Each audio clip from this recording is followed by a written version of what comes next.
Hey there, my name is Shane Craddock, and this is the Inner Edge podcast, where I share a different take on how to lead and live a sustainable, high performance life.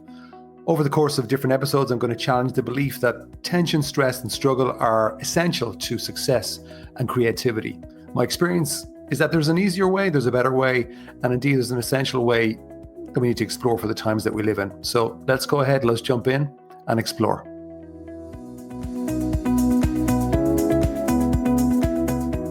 Hello there, welcome to the Inner Edge with myself, Shane Craddock. Today we're going to talk about building a better future. And the title for today's episode is The Future is Built from the Present, a Better Way to Plan. Now, I am, the week that this podcast is coming out, going to be announcing something that's quite interesting that I've been working on for a little bit. As a project that's kind of geared around technology, something new, something exciting. And if you're on my email list, you'll be the first to hear about it. If you're listening on the podcast, I'm giving you a little teaser. I will be talking about it on the next week's podcast. And it links a little bit to what I'm going to talk about here, about building the future from the present, because most people think when they're planning for the future that they're doing it the best way possible. And in general, my experience, they're not really always doing it, particularly if when they think about the future, it makes them leave the present completely. Because very often they can kind of go into the future, start thinking about it, and start to create a level almost of anxiety or stress, even if they're a high achiever. So in a way, they're not really thinking ahead effectively. They're kind of going off track and in a way thinking in a different direction that isn't helping. So I'm sure you've had that feeling when your brain starts running scenarios about tomorrow or next week or next month or even next quarter or next year. Sometimes it feels useful, but often it's just mental noise that's disguised as productivity, but it's actually very unhelpful. It's actually clogging up the pipes. And today, that's what I want to talk about, because I want to talk about planning from a different place completely. One that, in my experience, gives you more clarity, more calm, and weirdly, maybe better results. Now, it was kind of inspired by a couple of things. One, it's been inspired by the announcement they're going to bring out tomorrow about this new project. But also, synchronistically, I heard and watched an interview with Sam Altman, one of the founders of OpenAI, the creators of ChatGPT, where he was speaking just literally in the last few days at some conference in Silicon Valley.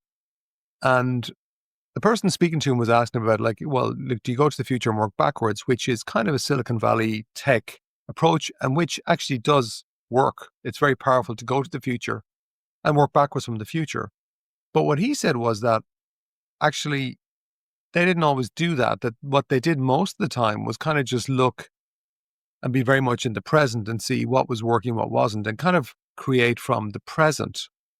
Now, I actually think the best approach is to do both. It's a bit of going into the future, but always being geared in the present, not just to see what's going on in reality, but almost to come from a state of presence. And when you do planning from a state of presence, which is calm, clear, centered state, that's what I call the 3C state. I often talk about that in this podcast, also in my book, The Inner CEO, that you bring in this higher level of clarity, but also higher level of thinking. And the damage comes when you kind of go into the future mentally, but you kind of lose your connection to now. How do you know you've lost it?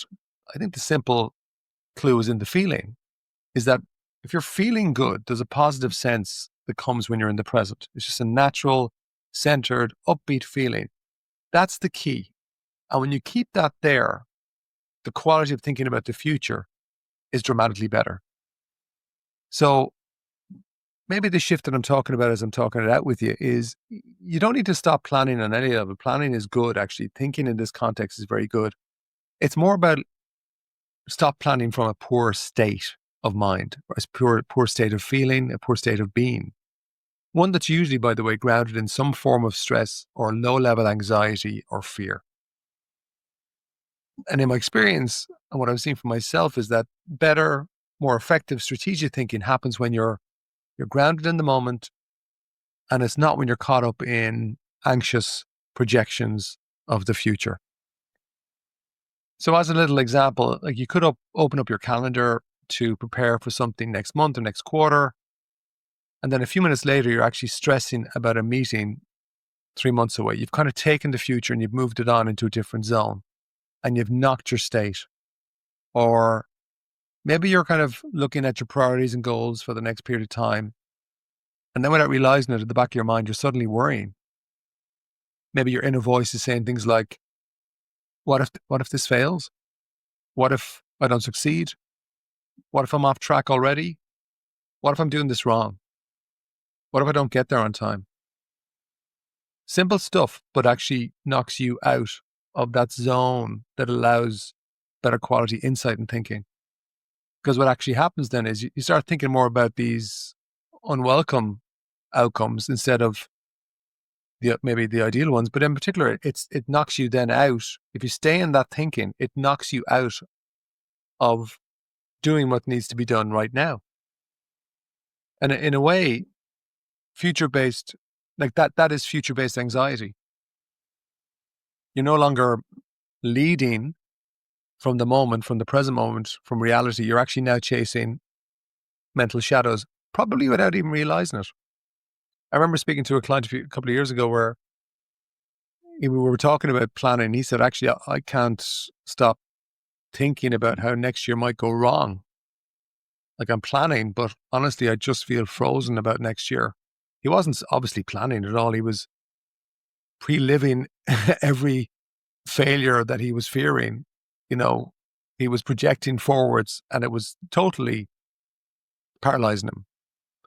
And once we managed to kind of bring him back to the here and now by making him realize that he was playing this in his mind, we relaxed him back to a 3C state. His energy shifted, his thinking improved, his strategy became clearer, and so did everything else, by the way, like his sleep, his energy, his communication, his mood. I've had many people tell me, very kind of analytical, smart people, that they'd map out the next couple of years of growth every quarter, every milestone, every metric. And if I'm honest, that used to be my approach. I think maybe because I was always very strongly analytical. I did engineering in university, believe it or not, I did chemical engineering. I just thought that was the way you're meant to do it. Project planner, au naturel. But actually, that approach really caused me an issue. It blocked my natural intuition, my creativity, and more importantly, it kept on damaging my state. I just didn't realize it. And again, once your state is damaged or down, your thinking gets skewy. It really affects everything. It warps your sense even of what's possible. Your optimism starts to drop, your creativity, your energy, your mojo.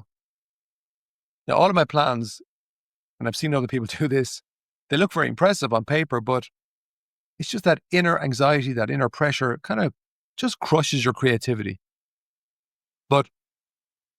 And I've done this with many people, once they start to realize, hang on a second here, if I can focus my attention properly on the present and even on what needs to be done in the present, not my imagined future, not even my past that's kind of affecting maybe my ability to think in the present moment. When you can refocus your attention like that, everything starts to flow again. Because, and this is going to sound weird, I think, that you can actually plan too much from your head. I think in a way, it's almost like when you're relaxed and centered, it's almost like you're more grounded in your body as opposed to your head. And anybody ever gets into the zone or the flow, or even for you, if you think about when you're in a good state, you're not really as much in your head as you are kind of centered in your body. That might sound weird, but that's my experience. When you're just in your head, you can still do good things just in your head. But it's a bit like, I think, trying to sail just staring at the horizon. And if you do that, as I'm told by experienced sailors, you will miss the reality of now, of what's going on in the here and now, like the current, the wind, the condition of your sails, everything that actually moves the boat, that matters to your boat. But when you tune into the present moment, into the here and now, you gain access to information that allows you to navigate with more precision.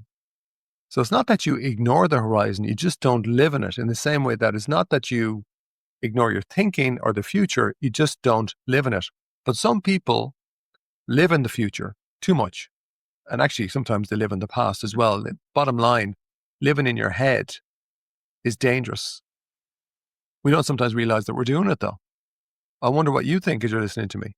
Very often we can miss what needs to be done. Who hasn't missed stuff just by living in their head? So what about you? Where in your life are you calling what you're doing planning, but really it's just overthinking, if you're being honest? You know, are there any parts of what you're doing in your life where you're just mentally escaping into the future? Or are you actually staying anchored in what matters right now most? Like what's right in front of you right now that needs your attention? And what would shift if you made decisions from clarity, from that 3C state, calm, clear, centered, instead of from a pressure-filled, heavy-headed state? So maybe I'll try something different this week. We'll give you a little challenge. Maybe you could block out 30 minutes for some, let's call it conscious planning, better state thinking session. It's not for over analytical, heady forecasting or putting down things to activate stress. This is for real focused, present moment, higher level thinking, creativity, creating a better future. So you block off that time. When you get to that time, first thing you're going to do, take a few deep breaths, let go of whatever's in your mind, and just allow yourself to relax. Do that for maybe a minute or two, and then ask yourself these questions. Okay, what matters most right now? What's one decision I can make today that future me will thank me for? I like that question. And what's not mine to solve yet? As in, what don't I need? I just don't need to worry about that just yet. That might be a starting point for you to get the little taste or experience of creating future plans that come from presence, not panic. So to close out, I suppose maybe the takeaway is I'm challenging maybe to think about your planning. And because in my experience, great plans, they aren't always made in the future. They're very often, most of the time, I think they're made from here. And the clearer your mind is now, the better your future actually becomes, because you get more insight, you're more in tune with the weather of your world, metaphorically speaking. So maybe consider coming out of your head a little bit more. Maybe you might even be kind of getting a wake-up call at the fact that you are in your head a lot when it comes to your planning, but you're not really planning. So start from here, stay here, and lead from here. That's it for this week. Ciao for now.